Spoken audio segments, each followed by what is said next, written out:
ylös ja kuljettaa se tuonne penniin siten, että mä esitän myös käännöksiä siinä samalla ja sitten tuoda se takaisin.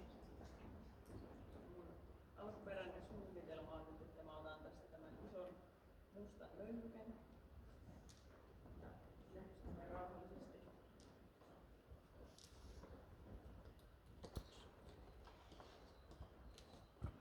Ei, paine ei riittänyt. Aivan. Okei, paine ei vieläkään riittänyt. Vauhtia.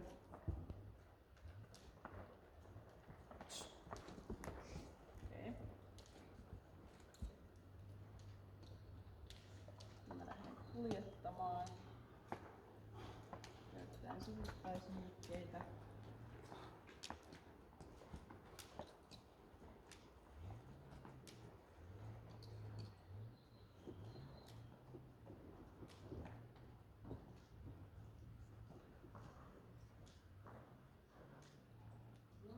Meillä on vasiste pennissä.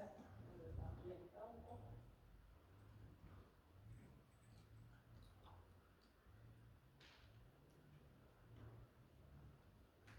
No niin, nyt lähden kuljettamaan sen takaisin, ja koska mulla ei tullut sitä käännöstä, niin kuljetaan sen nyt täällä ulkokautta täältä.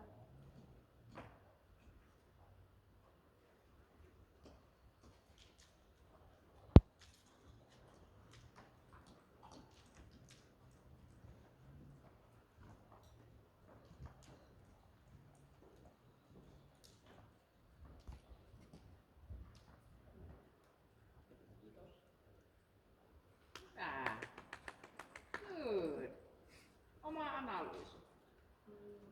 Muuten ihan hyvin. Tuossa alussa meillä oli vähän, mä en lähtenyt tarpeeksi itsevarmasti, niin mamakaan ei ollut kauhean itsevarma, ja sitten Möllykkä sanoi, että jatkan märehtymistä. Mutta se vaati pikkasen enemmän energiaa, niin sitten se lähti kyllä.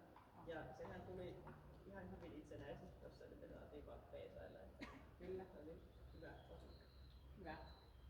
Joo, ja sitten mä jäin kanssa odottaa sitä, että hoksasta sulle ei tullut käännöstä. Joo. Käännöstä, niin otit sen käännöksen tuolla sitten, kun vaihdoit siellä niin suuntaa. Se oli aivan hyvä. Ja ei mitään. Tuossa tavallaan, jos olisi vieläkin ollut niin, että se olisi noussut, niin sitten olisi voinut vaihtaa vaan tulokulumaa, eli olisi mennyt päätä kohti. Joo, niin kun tuli kuvaa, niin